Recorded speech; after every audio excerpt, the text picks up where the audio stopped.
അവളെ ഞാൻ നല്ലൊരു സുഹൃത്തായിട്ട് എൻ്റെ കൂടെ കൂട്ടിയിട്ട് എന്നെ ബാക്കിൽ നിന്ന് അവൾ കാണിച്ചത് വളരെ മോശപ്പെട്ടൊരു കാര്യമായിരുന്നു.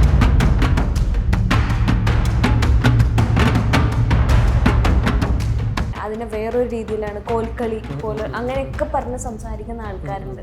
ഞാൻ പേയ്മെന്റ് വൈസ് ആണ് എല്ലാം ചെയ്യാറ്. അപ്പൊ അതുകൊണ്ട് എനിക്ക് വലിയൊരു പ്രോബ്ലംസ് അങ്ങനെ തോന്നാറില്ല. സപ്പോർട്ടായിട്ട് എൻ്റെ കൂടെ എല്ലാത്തിനും നിൽക്കുന്ന വ്യക്തിയാണ് ആഷി.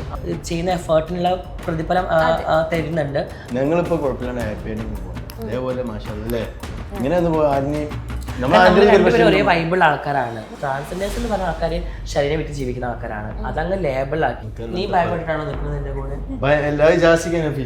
ഒരു മുന്തിരി കൊട്ടയില് ഉള്ള ഫസ്റ്റ് മുന്തിരി ചെയ്യുന്നതാന്ന് ചോദിച്ചാൽ ആ മുന്തിരി ഫുള്ള് ചെയ്യുന്നതാന്നുള്ള ഒരു ആൾക്കാരെ ഒരു മൈൻഡാണ് മാറേണ്ടത്. സ്റ്റോറി വന്നപ്പോൾ എന്നോട് ഞാൻ പറഞ്ഞു പോലീസായിട്ടോ, ഞാൻ വിചാരിച്ച താത്തക്കുട്ടിയൊക്കെ ആയിട്ട് മഫ്തൊക്കെ ഇട്ട് അല്ലെങ്കിൽ തട്ടൊക്കെ ഇട്ട് അങ്ങനെയൊക്കെ ഒരു ഇതാണ് ഞാൻ പ്രതീക്ഷിച്ചത്. കല്യാണ വീട് അങ്ങനത്തെ ഒരു വൈബാണ് ഉദ്ദേശിച്ചത്. ഞങ്ങളോടും പറഞ്ഞു പോവാൻ പറഞ്ഞു വന്നു. ആട്ടി ഓടിക്കുന്ന രീതിയിലാണ് അവർ ചെയ്യുന്നത്. കുറേ വട്ടം പറഞ്ഞു ഏട്ടാ ചവിട്ടല്ല. അപ്പോൾ ഏട്ടന് ഫോട്ടോ എടുത്തത് ഞാൻ ഫോട്ടോ എടുത്ത് കൊടുത്തു.